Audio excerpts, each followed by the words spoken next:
Bonjour à tous. Jusqu'à maintenant, on a vu comment les lymphocytes B agissaient pour lutter contre les antigènes circulants. En effet, lorsqu'il y a contamination, les éléments étrangers restent le plus souvent dans les tissus ou circulent dans le sang mais ne pénètrent jamais dans les cellules. Sauf pour un élément bien particulier qui sont les virus, puisque en effet les virus, leur particularité c'est qu'ils vont contaminer les cellules de notre corps puisqu'ils ont besoin d'elles pour se multiplier. Et alors là, vous êtes bien d'accord que si les virus entrent dans nos propres cellules, ils ne sont plus accessibles aux anticorps et donc une autre, une autre chaîne de réaction va devoir se mettre en place pour pouvoir les éliminer. Voir que cette fois, ce sont les lymphocytes T qui vont agir. Alors rappelez-vous, il y a deux sortes de lymphocytes T, les lymphocytes TCD8 et les lymphocytes TCD4. Et donc là, aujourd'hui, c'est les lymphocytes TCD8 qui vont entrer en action et nous allons voir comment.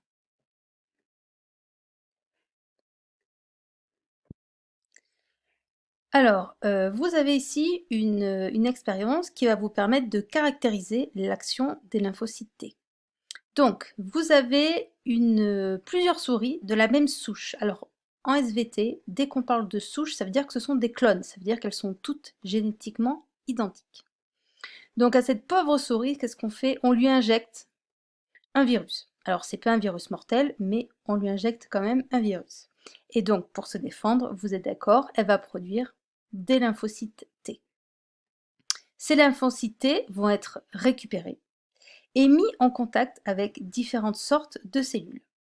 Ces cellules auront été au préalable cultivées en présence de Chrome 51.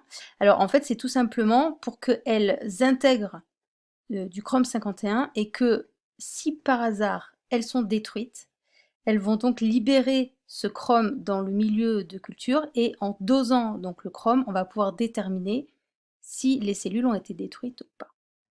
Donc, première expérience, qui sera notre expérience témoin, on prend des cellules non infectées, on les met en contact avec les lymphocytes T produits par la souris infectée par le virus LCMV, et qu'est-ce qu'on constate? Eh bien qu'il n'y a pas de libération de chrome, donc ça veut dire que les cellules ne sont pas détruites, ce qui est logique, puisque ce sont des cellules normales, non infectées. Deuxième expérience, alors là, cette fois, on met les lymphocytes T en présence de cellules qui ont été infectées par le virus LCMV. Et là, on se rend compte que du chrome est présent dans le milieu de culture, ce qui signifie que les cellules ont été détruites. Donc là, on voit que les lymphocytes T issus d'une souris qui a été infectée par le virus LCMV sont capables de reconnaître et de détruire des cellules infectées par ce même virus. Dernière expérience, cette fois, les lymphocytes T sont mis en contact avec des cellules infectées, mais des cellules infectées par un autre virus, par le virus influenza, qui n'est autre que le virus de la grippe. Et là, on voit qu'il n'y a pas de libération de chrome, ce qui veut dire que les cellules ne sont pas détruites. Donc cette expérience met en évidence la spécificité des lymphocytes T, c'est-à-dire qu'ils peuvent reconnaître les cellules infectées, mais ils ne reconnaissent qu'un seul type de cellules. Donc, résumé par écrit ce que je viens de vous expliquer à l'oral. Donc dans la deuxième question, on essayait de voir, donc oui, ils reconnaissent les cellules infectées, mais comment est-ce qu'ils les reconnaissent?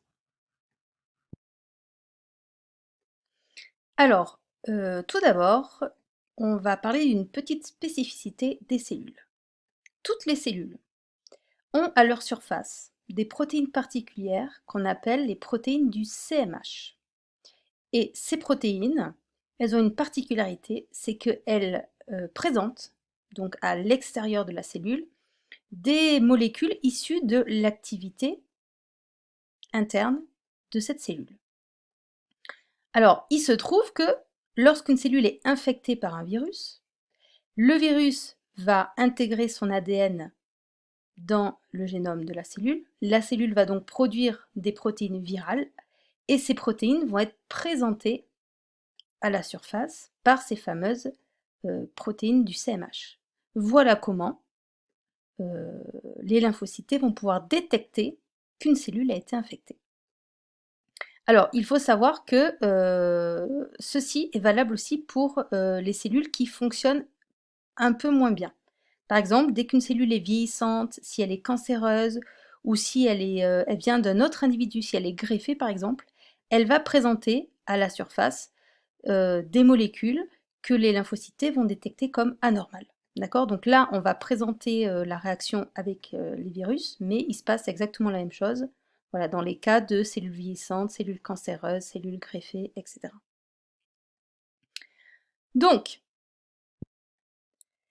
alors, voilà comment les lymphocytes T agissent. Tout d'abord, dans la première phrase, vous apprenez qu'en fait, ce ne sont pas les lymphocytes T CD8 directement qui agissent, mais les lymphocytes T cytotoxiques. Alors en fait, ces lymphocytes T cytotoxiques proviennent de la différenciation des lymphocytes T CD8, on verra ça un peu plus tard. Donc, on le rappelle, une cellule infectée par un virus va présenter au niveau donc des molécules du CMH un antigène de type viral. Cet antigène va être reconnu par les lymphocytes T cytotoxiques au niveau de leur récepteur T. Il va y avoir fixation entre les deux cellules et le lymphocyte T cytotoxique va libérer des molécules qui vont former des pores dans la cellule infectée et entraîner sa destruction par apoptose. Donc voilà comment une cellule qui a été contaminée par un virus va être éliminée. Avant de passer à la suite et d'expliquer comment on obtient ces fameux lymphocytes T cytotoxiques, je voulais revenir vite fait sur donc les récepteurs, ici les récepteurs T, et faire un petit parallèle avec les anticorps. Alors là, c'est un peu limite du programme. Enfin, voilà, c'est pas à connaître par cœur, mais je me dis que dans votre tête, ça peut vous aider à remettre les choses en place.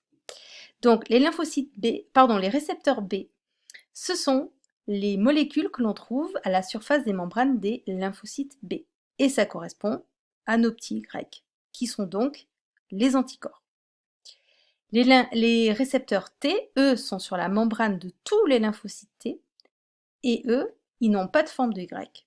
Il y a juste deux chaînes d'acides aminés. Alors, que ce soit chez les B ou chez les T, toutes ces chaînes ont une partie constante entre tous les lymphocytes B ou constante entre tous les lymphocytes T et une partie variable. Et c'est sur cette partie variable que va s'effectuer la reconnaissance des antigènes. Donc pour les lymphocytes B, il y aura deux sites de reconnaissance, alors que pour les lymphocytes T, il n'y en aura qu'un seul. Chose commune cette fois aux deux récepteurs, c'est que chaque récepteur est spécifique d'un seul antigène. Dernière chose, les récepteurs B reconnaissent des antigènes libres, c'est-à-dire qui circulent dans le milieu extérieur, alors que les récepteurs T ne peuvent reconnaître un antigène que s'il est associé à une molécule du CMH. Ils sont incapables de reconnaître un antigène qui circulerait comme ça tout seul dans le sang. Alors maintenant, comment obtient-on ces fameux lymphocytes T cytotoxiques? Alors, petit rappel, ça c'était dans l'activité 49.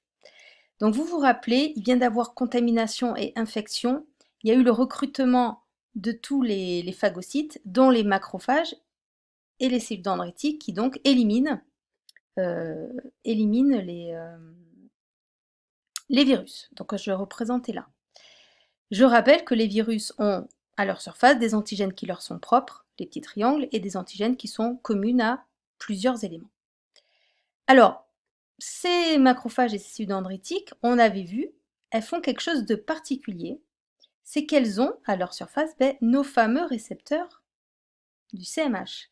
Et donc, elles vont présenter à leur surface le fruit de leur activité interne, c'est-à-dire le fait qu'elles digèrent les intrus.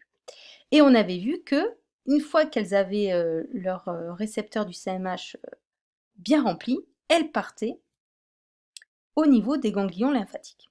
Et alors, pourquoi partent-elles là-bas? Mais tout simplement, c'est parce que c'est là que les attendent les fameux lymphocytes T8, qui sont sous forme dormante. Donc, les cellules dendritiques arrivent et il va y avoir, comme avec les lymphocytes B, sélection des lymphocytes T, CD8. Dès qu'il y a reconnaissance, c'est ce qu'on appelle la sélection clonale. Une fois que le lymphocyte va être sélectionné, il va se multiplier, c'est l'amplification clonale, donc je rappelle, clone égale même parfaitement identique, ce qui veut dire que les récepteurs des cellules synthétisées sont parfaitement identiques à la cellule initiale et donc l'amplification se fait par mitose. Une fois que les cellules sont comme ça multipliées en très grand nombre, elles vont se différencier en fameux lymphocytes T cytotoxiques. Et donc c'est eux qui vont pouvoir ensuite aller reconnaître et détruire les cellules infectées. Une partie des cellules,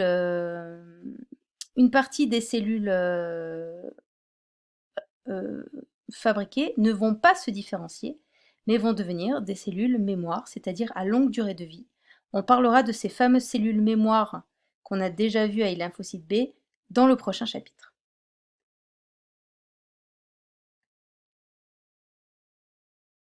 Alors, ce que je viens de vous expliquer, donc, c'est ce qui était ici résumé dans les dessins. Et donc là, vous avez un résumé de tout ce que je vous ai dit. Donc, les différents événements qui aboutissent à la production des lymphocytes T cytotoxiques, eh bien, c'est 1.